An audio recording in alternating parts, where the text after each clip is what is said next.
Welcome, welcome. Good morning, good afternoon, good evening, wherever you tuned in to the leadership series on Hope TV, courtesy of the Evangelical Alliance of Kenya. In this series of programs, we discuss pertinent issues, and today the topic is all about church and governance, and we shall be able to see and contextualize for our country, Kenya, especially now as we're gearing up to the elections in a couple of months.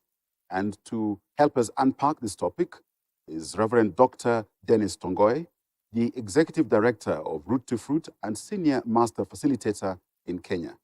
He was with us last week, and today he'll help us unpack church and governance. And remember, you can get interactive on our social media platforms, so feel free, chat, ask questions, put comments.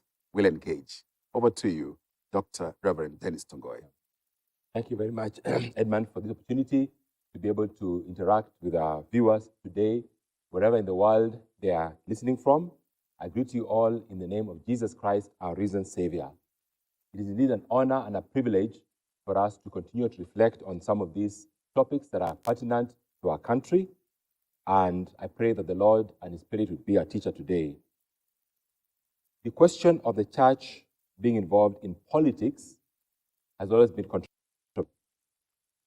But the church must be involved in governance, and I will describe politics in a short while. In the scriptures, we saw three distinct roles of leaders. There was the priest, there was the king, and there was the prophet. So these roles were very distinct and actually helped keep the people of Israel in check, particularly the leadership in check. It was not God's plan initially for Israel to have a king like the nations, but Israel demanded to have a king. So leadership is critical, but what model do we take for our leadership? And unfortunately, when Israel looked for a king, they wanted to have a king, and they benchmarked with the nations. Israel was supposed to be a theocracy, and in fact, the word leadership doesn't exist in the Hebrew because all of us are supposed to be following God. So I'll be talking about the church and governance, how the church must be involved in governance. One of the most successful institutions in East Africa is the Cornerstone Academy based in Uganda. And the amazing thing about this Christian institution is it has no school rules. And you say, how do you run a school of teenagers without school rules? Because this institution has understood what governance is. Governance is not a set of rules that you give to people and then try to enforce. Governance is a set of values that you place within people's hearts and they seek to live out. The United Kingdom has no constitution. So governance is not how many rules one has or how many policemen one has, but it's really what are the values that an individual or a community has. The biblical view of governance is actually inside out. It begins from within, going to without. It is not something that is forced from without. And I know in today's politics in Kenya, we're discussing whether it's top down or bottom up, but the kingdom of God is actually inside out. It begins with self-governance. Governance does not begin with what we're told from the top, but it begins with self-governance. And we see this beginning on this value given to Adam and Eve in the garden in Genesis chapter 2, verse 15 to 17. The Lord gives mankind responsibilities, He then gives them freedoms, and then He gives them boundaries. Responsibilities, freedoms, and boundaries. The Lord placed the man in the Garden of Eden to tend and watch over it. That was his responsibility. Take care of my earth. But the Lord warned him, you may eat freely of every fruit in the garden except of the tree of knowledge of good and evil. If you eat its fruit, you're surely to die. So mankind is given responsibility to take care of God's amazing earth. He's then given boundaries. He's told you can eat every tree, but then there's supposed to be self-governance. There's supposed to be self-control. The tree of good and evil, knowledge of good and evil, should not be eaten. And then God does actually, somebody wants to point it out, that death was not designed by the devil. It's God who created death. It says the day you do that, there's a boundary to even how long you're going to live. So self-governance becomes very, very critical for us as followers of Christ. Oftentimes, the challenge is, or we hear governance, people fighting for their rights. But in this situation, we talk about people taking up their responsibilities as opposed to fighting for their rights. And when I look at a governance model that begins from within, then we look at what is the value that drives this governance model. And the value that drives this governance model is really that of loving your neighbor. Many people have heard of the story of Singapore, and Lee Kuan Yew is often touted as having been, whether you want to call it a benevolent dictator, but one of the harsh rules that they had was you shall not spit in the street. Somebody said, why should you have a rule, I do not spit in the street? Why can't I be free to spit anywhere? It's because my act of freedom should not impinge on your right, your opportunity to enjoy God's creation. So my freedom should not impinge on your opportunities to enjoy God's freedom. And the thing that drives that, biblically, is actually the theme of loving your neighbor. That is a value throughout Scripture. In the book of Galatians, chapter 5, verse 13 to 15, says, for you've been called to live in freedom, my brothers and sisters, but don't use your freedom to satisfy your sinful nature. Instead, use your freedom to serve one another in love. And then verse 14 says, the whole law can be summed up in this one commandment, love your neighbor as yourself. Then there's a warning. But if you're always biting and devouring one another, watch out, beware of destroying one another. So the foundation of biblical governance actually begins from within with a value of loving one another and the self-control. So when we talk about raising children, we're talking about helping them gain self-control. I once told somebody that if I were to stand for president of Kenya, and I'm not, I would have two visions by the end of my term for this nation. One is we'd have no speed bumps in Kenya. Two, there'll be no watchmen in Kenya. That would be what I want to achieve within my 5-year or 10-year rule, depending on how long it will take. Why no speed bumps? Because in Kenya, we are a nation of people of impunity. If you put a speed limit, nobody wants to keep it. So we have to enforce it by putting bumps. Why can we not say the speed limit on this road is 100 kilometers an hour or 30 kilometers an hour, and everybody follows it? Because we do not have the inner value of obeying the law. It's always a value of me first, how can I get there? And then we are forced to build super highways and put speed bumps on them, which actually contradicts the purpose of a superhighway. So what if we had a nation where people would be self-controlled? They would keep the law within, they'd love their neighbor. Look at a simple act of driving. It is always me first, and therefore create all these jams. What if it was a culture of, let me give way to you? What would happen? Traffic would flow. Rather than waiting for 4 seconds so that my neighbor can pass, I rush ahead, block him, and then wait for 40 minutes figuring out who should pass. So we need to start with the value of inner governance, of self-control. And really, that value can only be made possible, like we read in the book of Galatians, by the Spirit of God giving us self-control. So self-control is the foundation of all governance. Governance begins from within. But it moves from within and then is domiciled to the family unit. All governance must manifest itself or is built or developed around the family unit. So the next question we need to ask ourselves as believers, followers of Jesus, is what kind of family units ought we to build? Because the family is a building block of the nation. You cannot talk about national governance or national politics without it beginning at the family unit. If you talk about putting up a building as beautiful as this one I'm standing in today, but the building blocks are faulty, doesn't matter what kind of design you're going to have, you must have the proper building blocks that will sustain the structure that this building is supposed to be. So any nation is destroyed not because of the size of its armies, but because of the quality of its family units, the family life, the relationships within the family.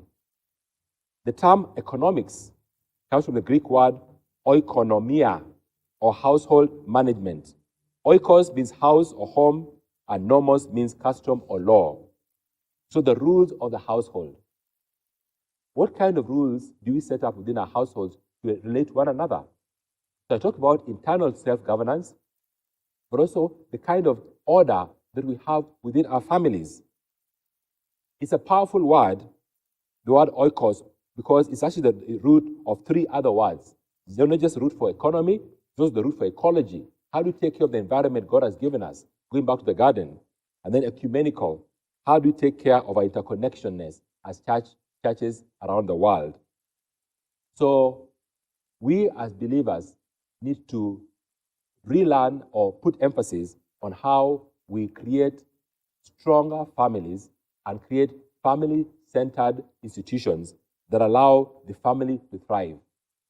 Unfortunately, my experience over the years has been that one of the biggest challenges we face in this nation is not about party politicians fighting what I call party politics. It's actually about sibling rivalry. We find some of the deepest emotions, some of them fatal, within the family unit. And most of us would realize that during this season of COVID-19, when families were told to work from home, it became a crisis for some people because some people escaped the house to go to work. When you're forced to work together, a husband and wife who don't talk to each other, what do? Parents and children who don't have a relationship, what do? Because we've created a society where we've crushed the family and family relationships have been undermined. And I would say that we need to start thinking, asking ourselves, how do we build stronger families? What is it that undermines the family unit?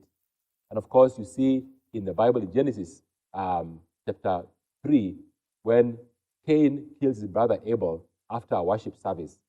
So this is not something new, but it's a vital aspect of governance. Before you talk about running for government office, what does your family look like? How do we evaluate those who want to govern over us? What kind of families have they been able to raise? I know we talk about this within the church. We're told by Paul in the New Testament that a deacon must look like this and an elder must look like this, their family, their finances, etc., etc. But why don't we apply the same standard to those who want to elect for put in elective office? And I've heard some people say, we're not electing a pastor, we're electing a governor, we're electing an MCA. But they're going to set the values which are going to determine the kind of units, family units you're going to have. So one challenge I'd have for us as Christians is you have local knowledge of the people who come to you to ask you for votes. Ask yourself, what kind of families do they have, and what kind of families will they enable within your community? An example, one of the things we need to do is how do we minimize the separation of spouses during economic pursuit? Unfortunately, having moved from an agrarian society where husbands and wives work together, we've moved to a place where husbands go looking for work in the city and wives stay in the village. Or spouses are separated because of professional duties. One is posted in one country or another, or one city or another, and we somehow seem to live at peace with this.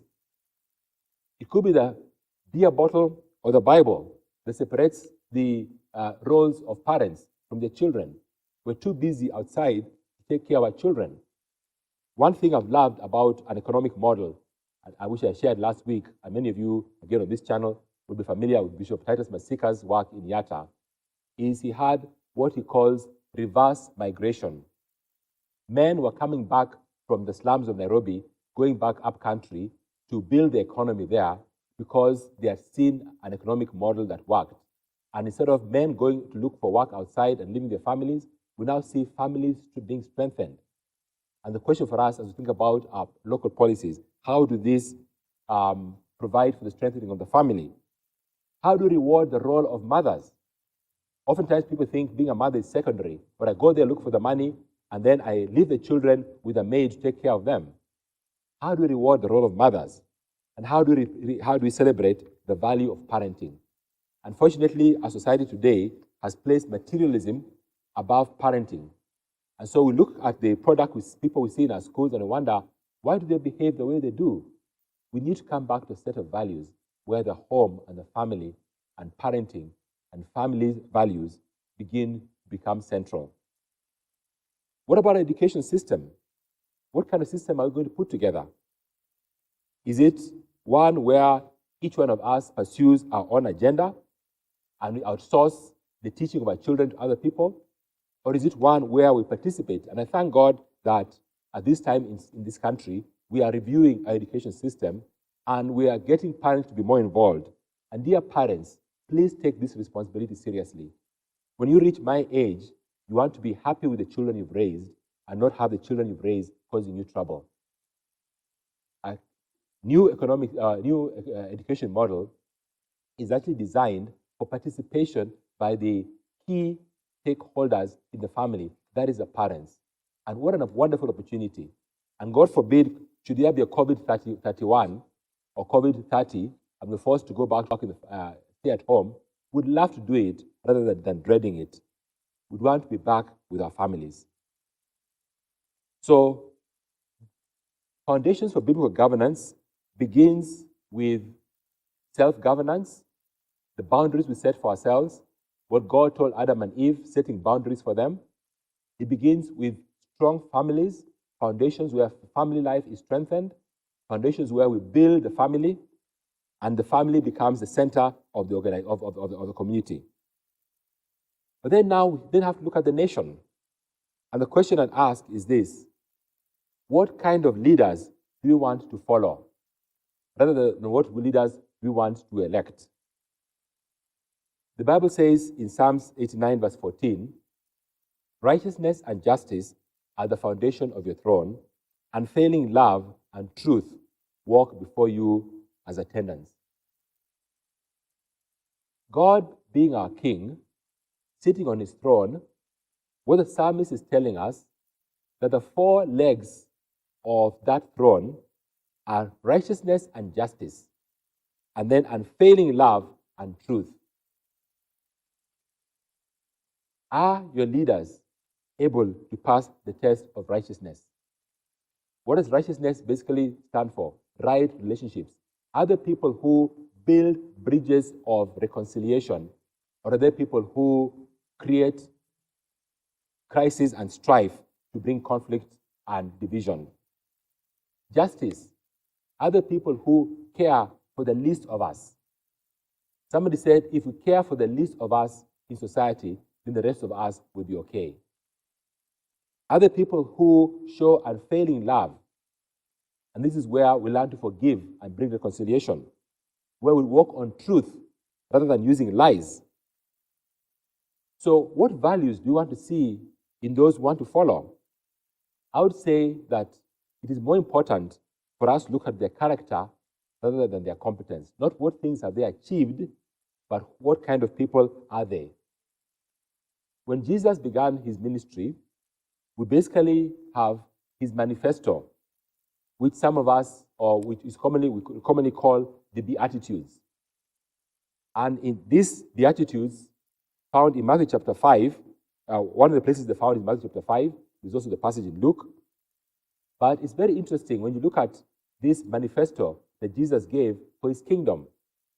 And remember, his kingdom starts from within. It's an inside-out kingdom. These Beatitudes are something that you cannot overdo. Let me just walk you through them. It says, God blesses those who are poor and realize the need for him. Or what the translation says, those who hunger and thirst for righteousness. says the kingdom of heaven is theirs. You cannot want God too much. You cannot recognize your spiritual poverty too much. We as leaders and with those who we follow need to be people who recognize their need for their Creator, not people who pump their chests and tell us what they can do with their own strength, but Kenya being a nation whose anthem says, "O God of all creation, bless this our land and nation," this needs to be reflected within our leaders, that they hunger and thirst for the power of God within them. Then he says, God blesses those who mourn, or blessed are those who mourn, for they will be comforted. We see leaders who live a life of celebrating and revelry. But Jesus is talking about here a leader who mourns. What does mourning mean? It means that we are broken by the things that break the heart of God. When you see the poverty, when you see the brokenness in the community, when you see the lack of resources, does that break your heart? Does that cause you to mourn? Does that cause you to want to do something? Look out for the leaders who identify with the brokenness of our broken world, who want to solve problems for people who are vulnerable. Look out for those kind of leaders. Then he says, God blesses those who are humble, for they will inherit the earth. Again, remember, pride, the problem with pride is the I in the middle. Pride is self-centeredness, while humility is other-centeredness. Humility is focused on serving other people, not self-service. And the kind of leaders we're looking at, leaders who are humble, and humility also gives glory to God when success comes, not glorifying ourselves. And humility is a critical value in God's kingdom. It is so valuable that when the Apostle Paul had a thorn in the flesh, a messenger from Satan, he asks God 3 times to take it away from him, but God says no. For he says his power is made perfect in weakness.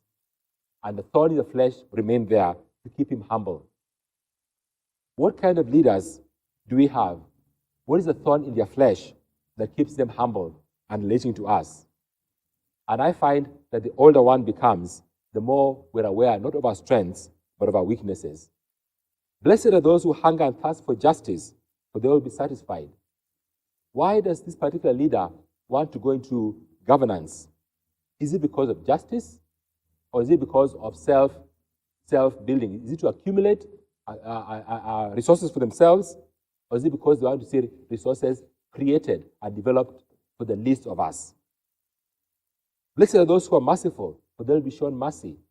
It's not about vindictiveness. It's about those who are merciful, those who are able to reach out, those who deserve deserve wrath, but extend mercy. And then blessed are those whose hearts are pure. Now note, in all these things, nobody can be too humble or too overjust or too merciful or whose heart is too pure. Because these are character issues and they're the foundation of the leadership that we're looking for. God blesses those who work for peace. Blessed are the peacemakers. They'll be children of God.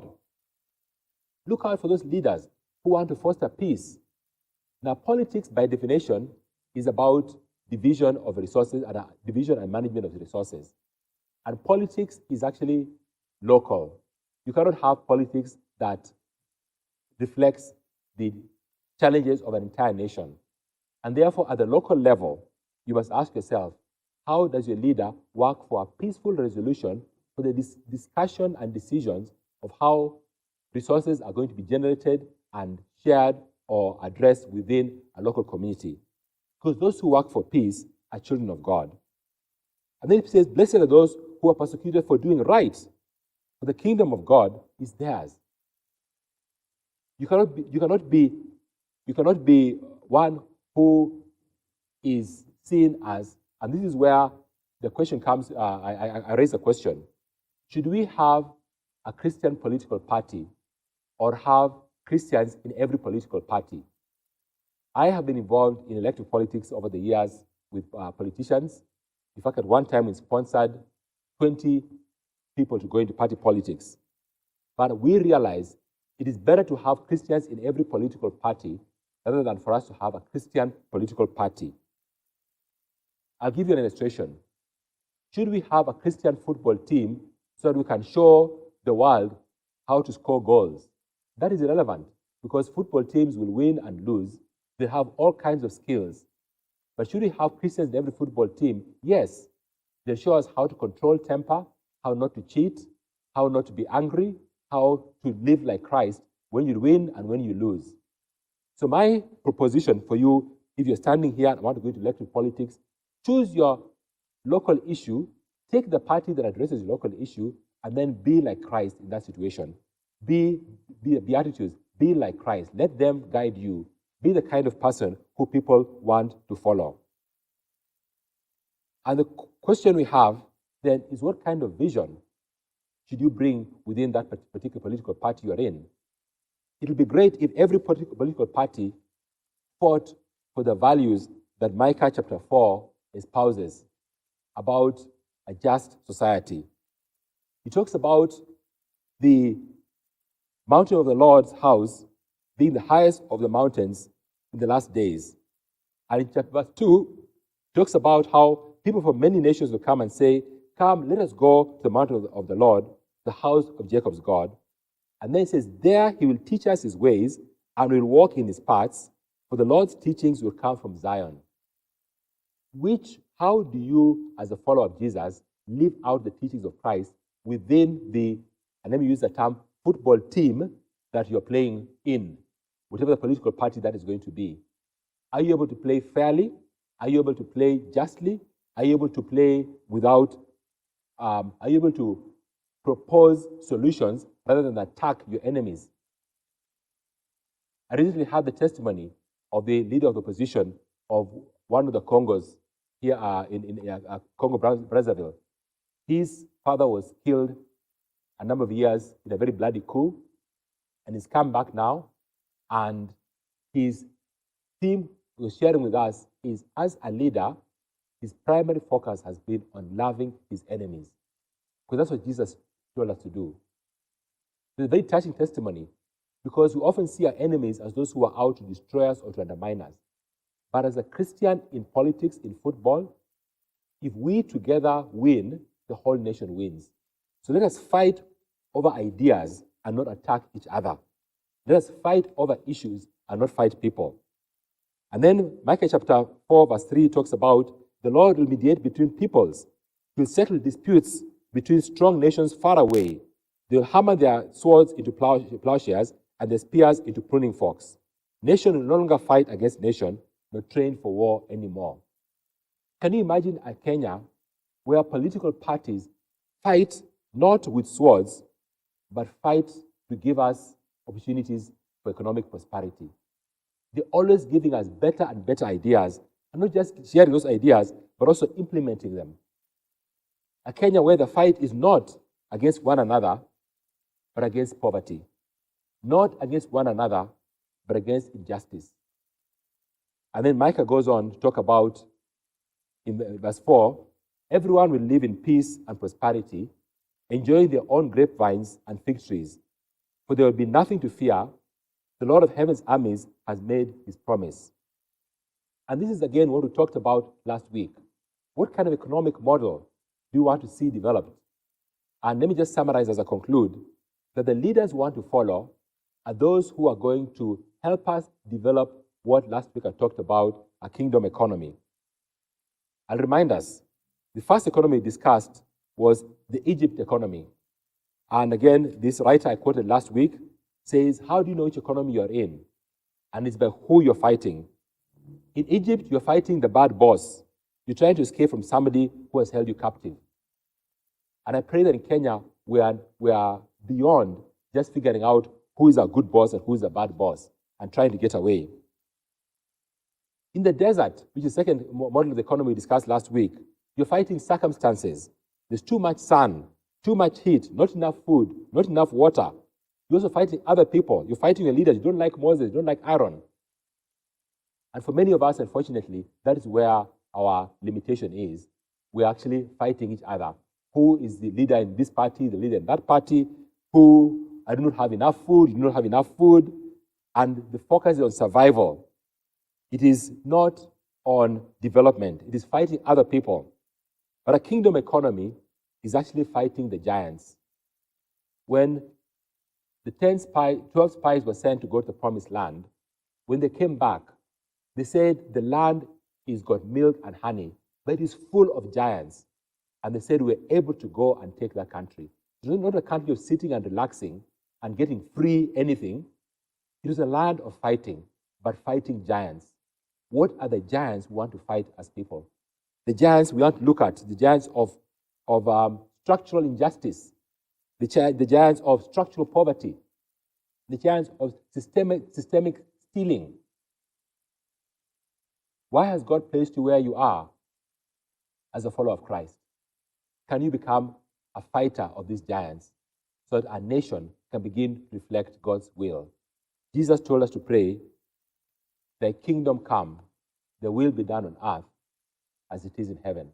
And that is my prayer for us today, that as the followers of Christ, we have internal governance, self-control. We are building families that reflect God's values, and that we are followers who reflect the Beatitudes. And we follow those who help us become better followers. I thank God, and I pray that God will bless you as we continue our conversation.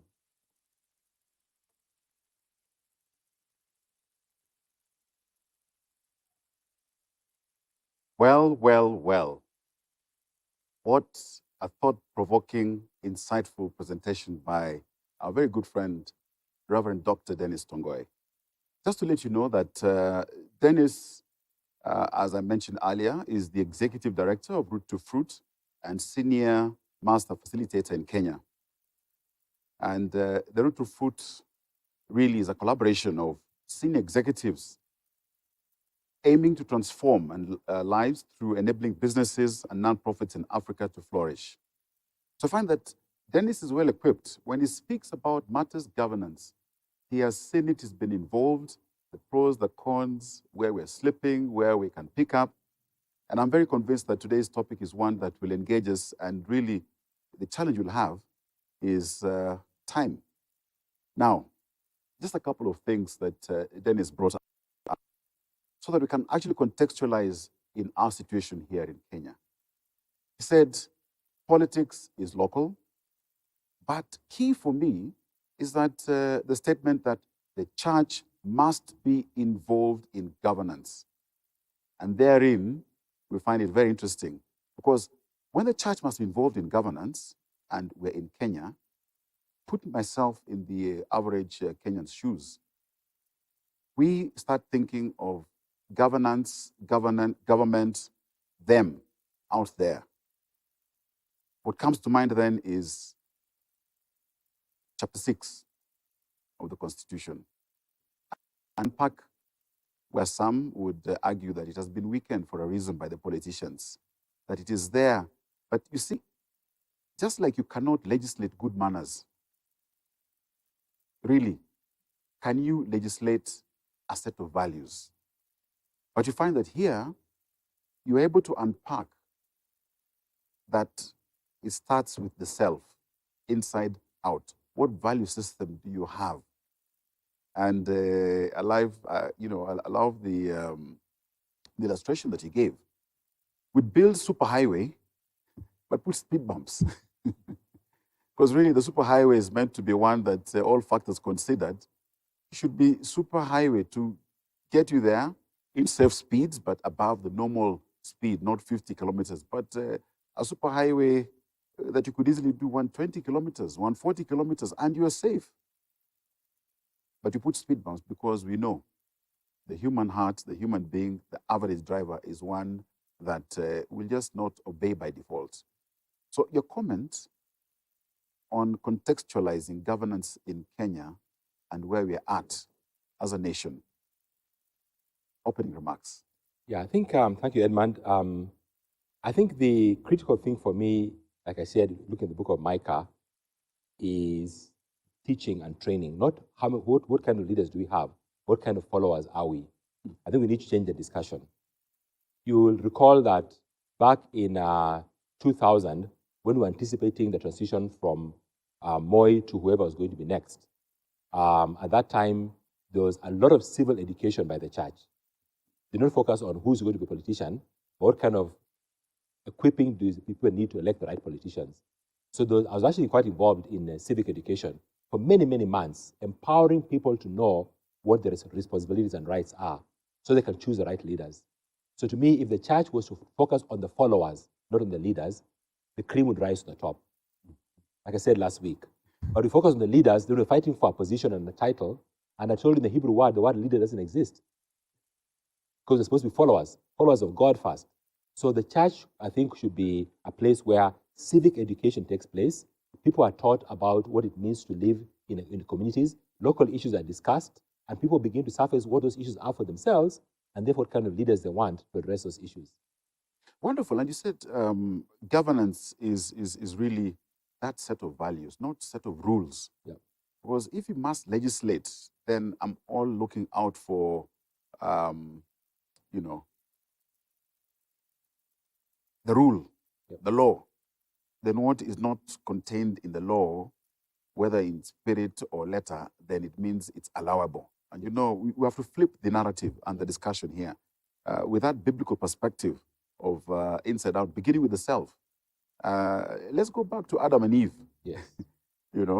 And then juxtapose that with the whole talk of responsibilities that you've been assigned, given.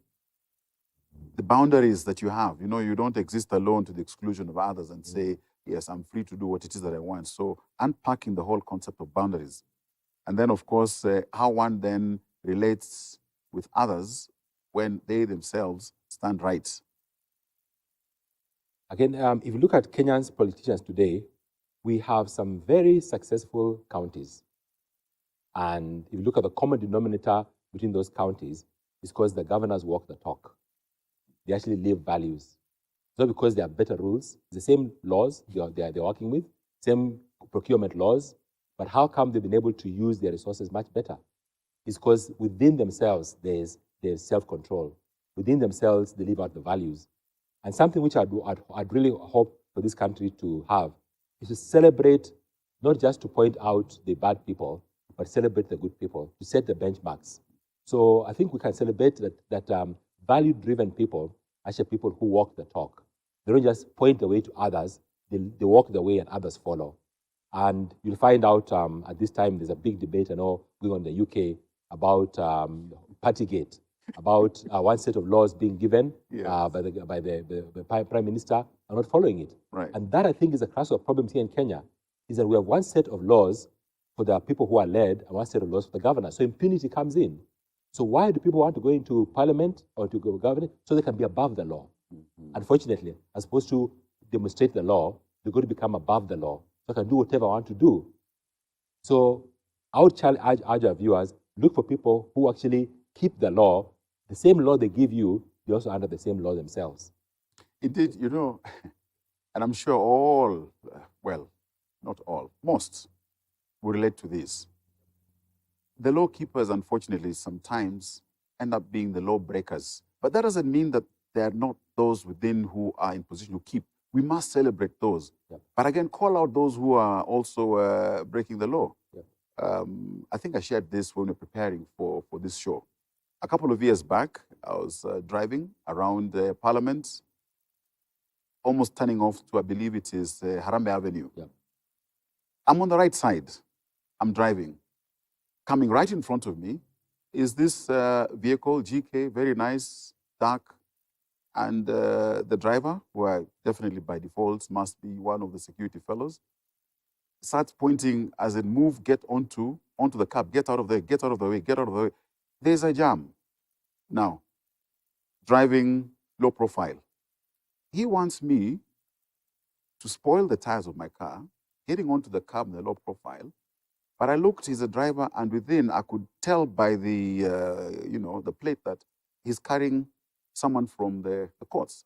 I believe it was a judge. I couldn't move. And then, so he lowered his window, I lowered mine, and then I looked and I said, okay, can I see whoever it is that you're carrying who is, you are breaking the law, first of all. You're on the wrong side of the roundabout. He quickly put up and edged away because I said, I need to see.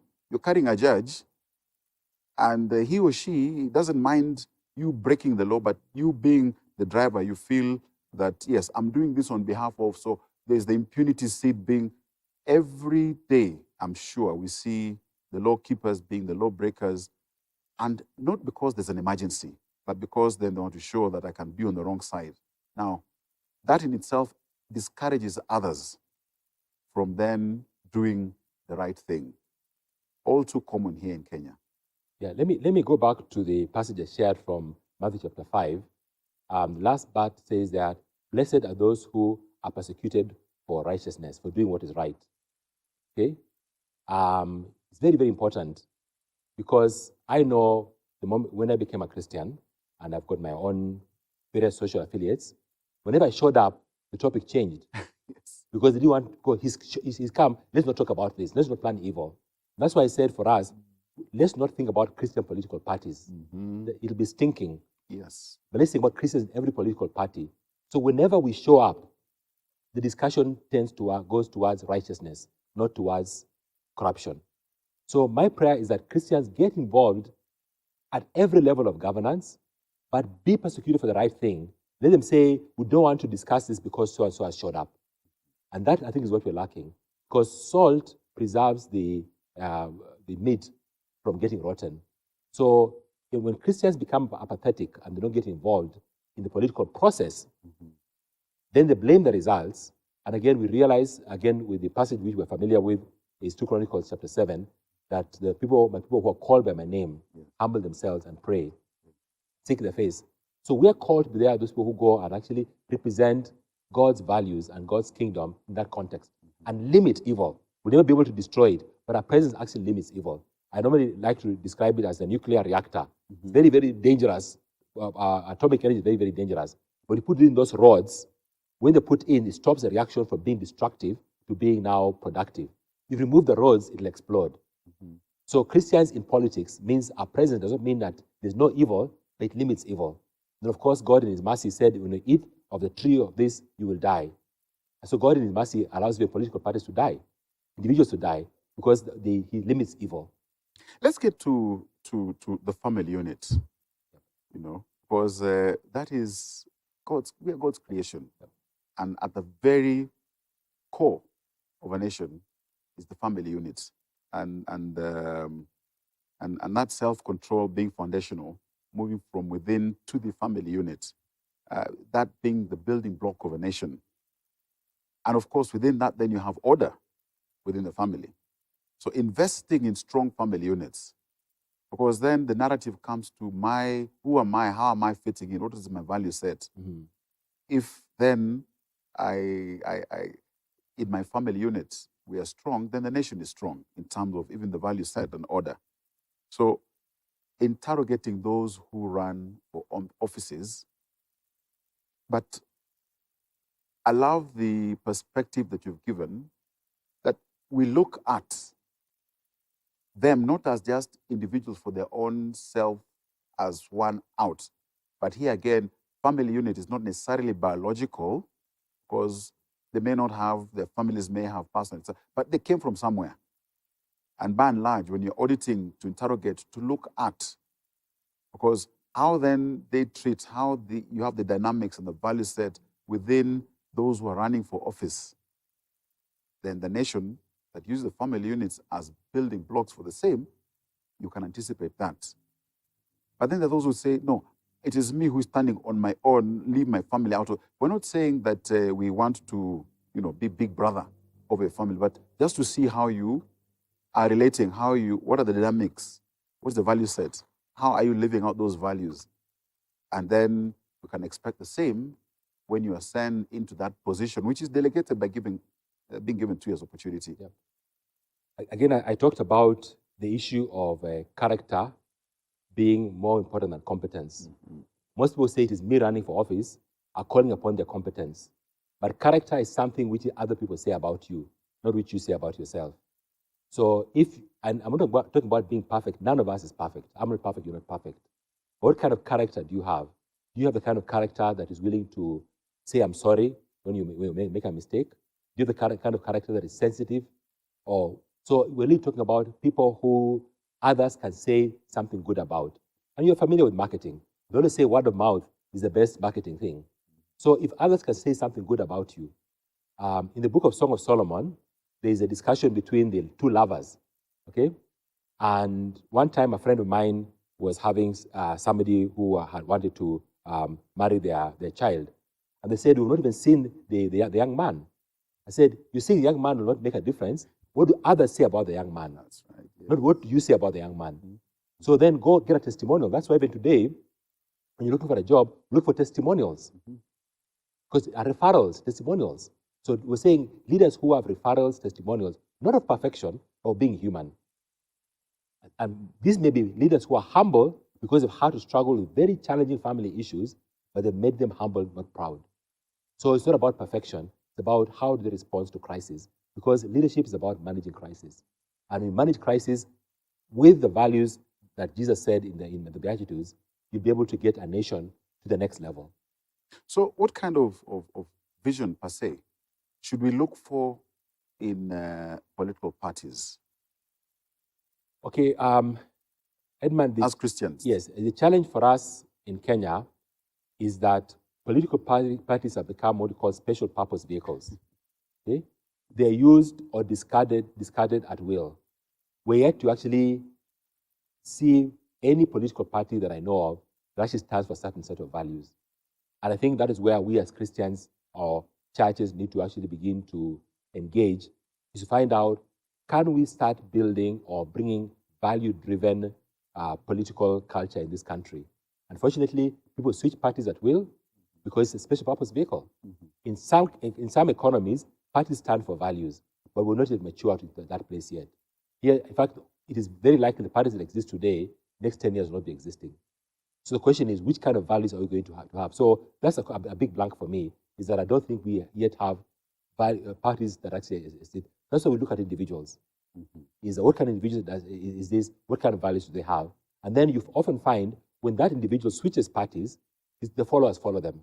It's like a good mechanic, a good car mechanic. Okay, you love your car, you love your mechanic, and then he changes jobs. You switch with him. And unfortunately, I have done that with my barber. I love my barber because of very unique hair, and my wife likes it in a particular way. So whenever my barber has moved to different, I move with him. You know, I used to have, and I think you and I speak for all men. Yeah. When I still had some hair, yeah. It is there, but chooses when to grow. Yeah. When I had hair, there was a barber called Franco. And even when I would work out of the country, and I would come back, but I would let my hair grow. And where I was, others would offer and say, no, here's a complimentary, we'll do your, your for compliments of, where I am. And I would decline and say, no, I must come. And get to somewhere behind Ambassador Hotel, go up, and they'll say, umekuja. I knew you'd come. Yeah. I knew you'd come. So that relationship that you have, that you're comfortable with, at a very personal, experiential level, is one that you can actually vouch for. And we've been character references for those who have, are seeking, looking for employment, etc., and so on. Exceptional. Because then, when you do character referencing, you who is doing it is putting your credibility on the line. If that person goes and fails, then it's not so much them who have failed. It is you who vouched for them. And we need to really mature. We need to really get a bit at that level as a nation. But there's a potential danger. And this is where media will stand indicted. And our followers, vis-a-vis supporters, and I'm now talking through the political perspective. When you have enough people saying, and I can then have bloggers whip up, because I know I will engage or reach out to the youth who primarily are on the digital space. Keep it viral, keep it going, automated, so that then when I look and say, what do people say about Dennis Tongo? Let me check on Twitter.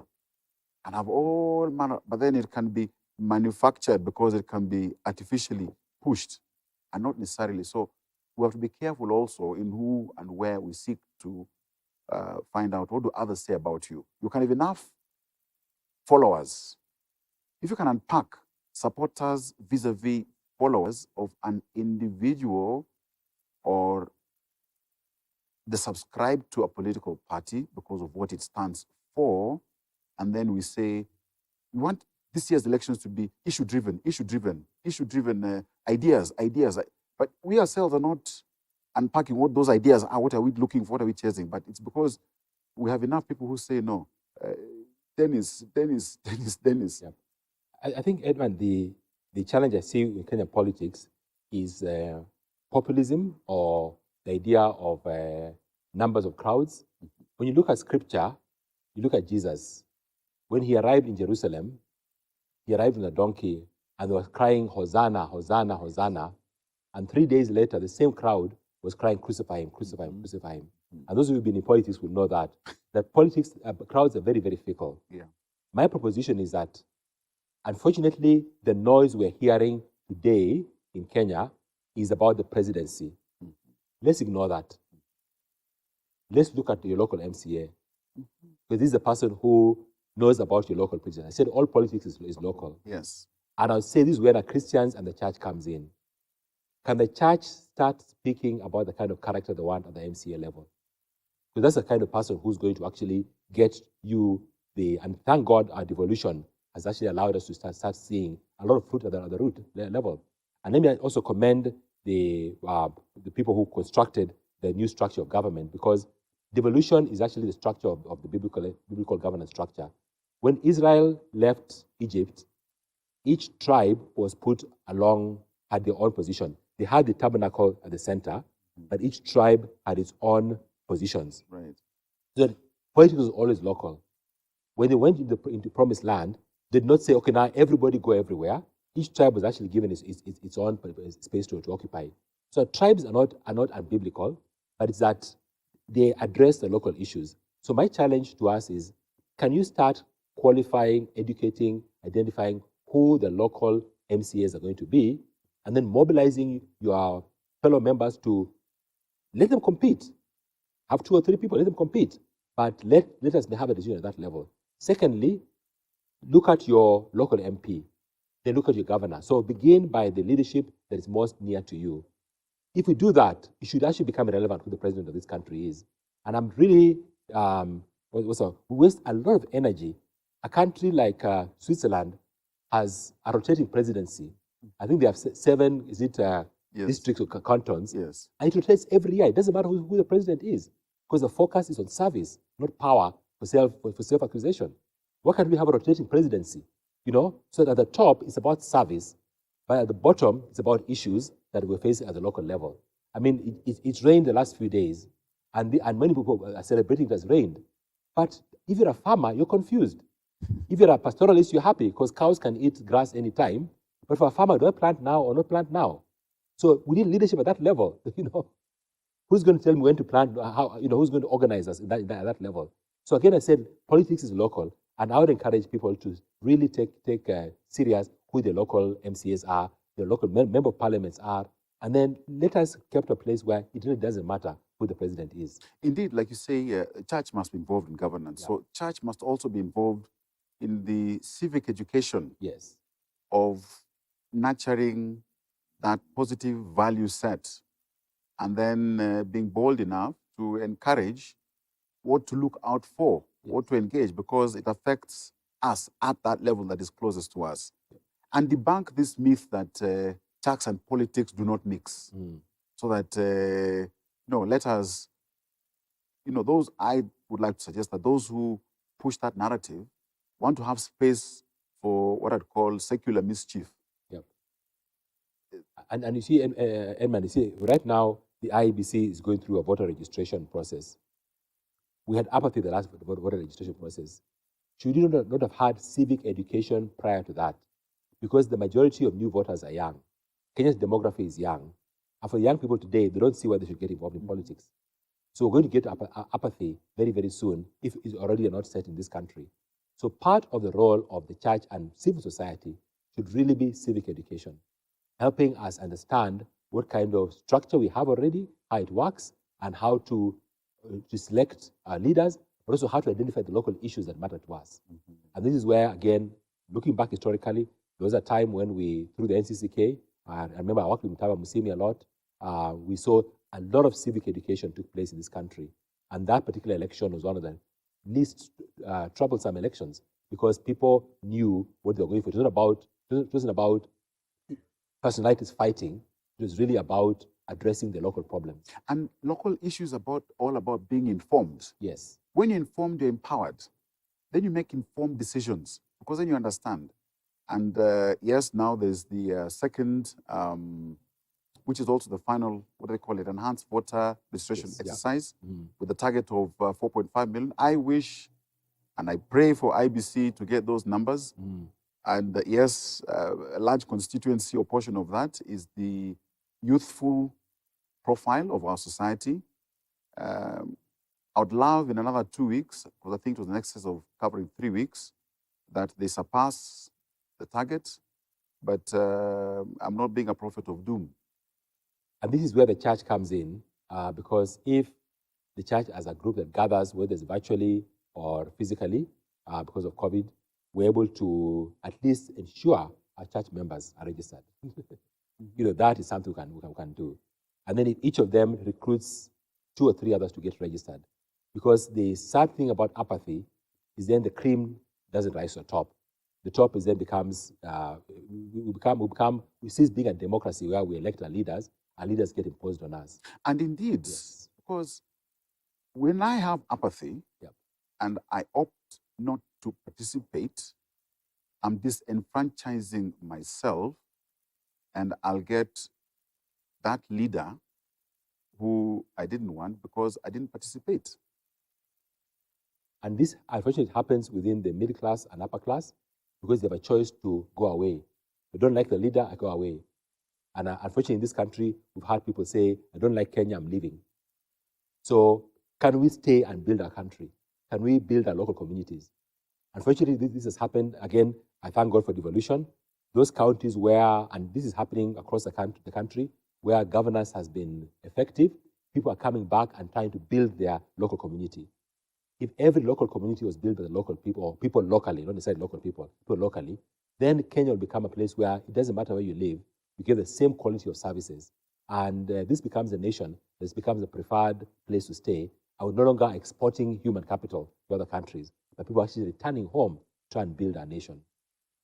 And, you know, just going back to the very basic, you know, how Christ then collapsed it, you know, in terms of love being, you know, really premium, right at the top, at the core, at the center. Love your enemy. Should we really have enemies when you are competing in, you know, in matters politics in Kenya?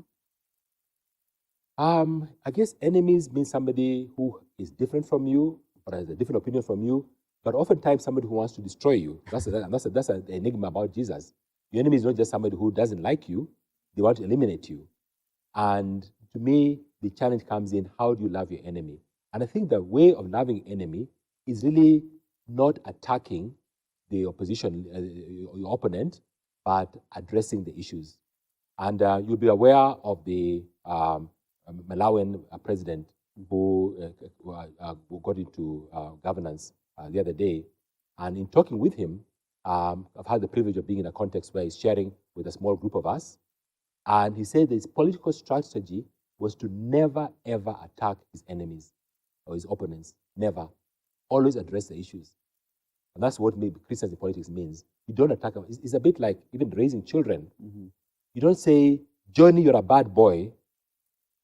You say, Johnny, you've done a bad thing. Attack the issue, not the person. And that's what raising family is all about. If I to drop this glass here, don't attack me. Let's discuss the issues the glass have dropped. So discuss the issues. And unfortunately, our politics is about attacking one another. But loving your enemies is not attacking them or trying to belittle them or make them inferior to you, because every person is made in God's image, but is addressing their issues and responding to their issues. So I pray for a day when this country, at the local level and at the national level, can come to a place where we stop call it cease and desist, the lawyers will tell us, attacking each other, but really addressing the issues. And indeed, there you find that when you have political parties, Yep. Because the context in Kenya, really, we are in that political space right now, where political parties are fighting to give better opportunities for all, competing to actually provide opportunities for all.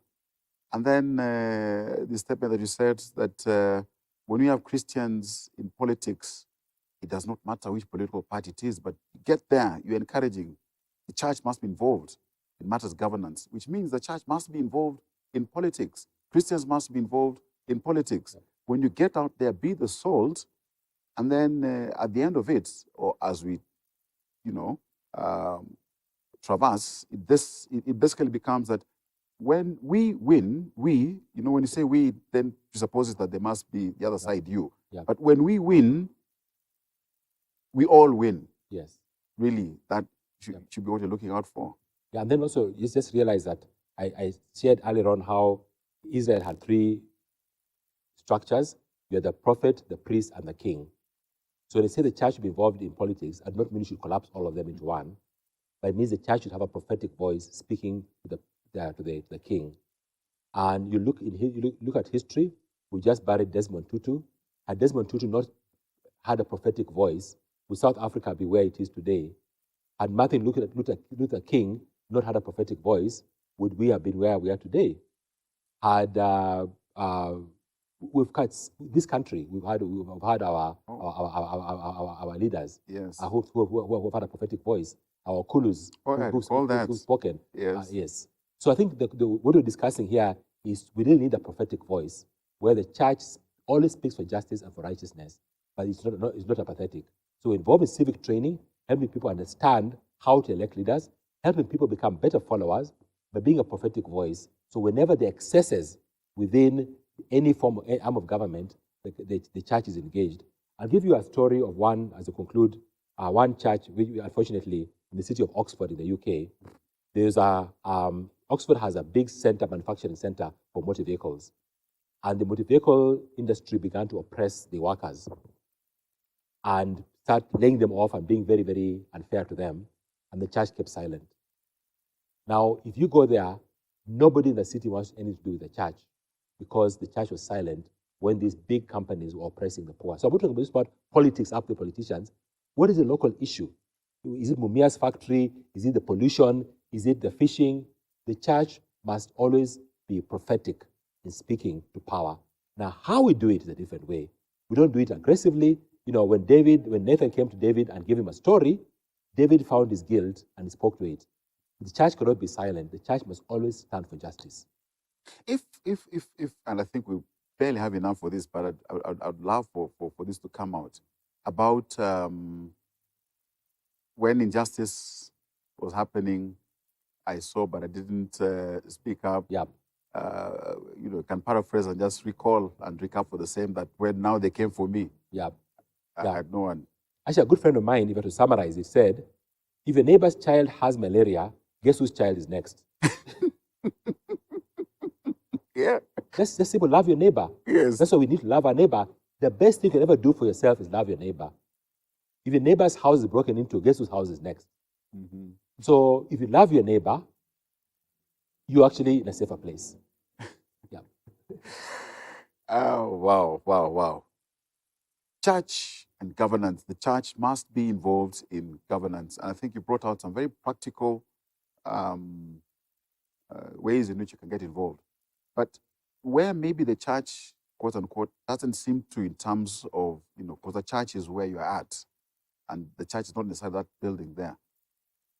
And it's about the individual. What would you encourage the individuals in these churches to ask for and seek this so that then the church can respond to it in terms of where they are at? Okay, I think one of the strengths that the church, and I'm speaking generically, has is the ability to bring people together. And what the church can do is to help people articulate their issues, so the issues actually are brought to I guess the media does the same thing, articulating issues. But is there a place where the local people can actually come to a place, not just church members, but use your strength of being able to bring people together, your gathering strength, convening strength, as it's called, to bring people together to discuss and address local problems. And we've seen that happen a lot over the last many years, where the church becomes the center of driving transformation by using its convening power to address local issues. And this is not an issue. And by the way, the politicians then come and follow us because they see us addressing local issues. I think of one context right now where I was just involved in a group where some community has begun organizing local sports for young people. And instead of them being idle and getting involved in drugs, they're giving them physical activity and organizing them. And the politicians now come and follow because the church is leading in terms of providing solutions. And when the church is not the church just on Sunday, but it's the church on Monday, addressing some of the issues the community is facing. And I'll end with that quote last week. I really love it. That on a Sunday where you attended the service and the preacher said, well, that's the end of the service today. Church begins tomorrow. The church must and will be involved in governance. The church must and will be involved in politics. But it goes down to the individual level. We have our responsibilities. At the family unit, which is the building block of the nation, ask yourself, what is your responsibilities? How are you engaging? What is your set of values? Matters governance. Thank you so much, Dr. Reverend Dennis Tongoy. Wonderful session. Time just flew. And with that, really, we thank you all for wherever you are tuned in, for the privilege of your time. Let's do this next week, same time, same channel. Kwaheri.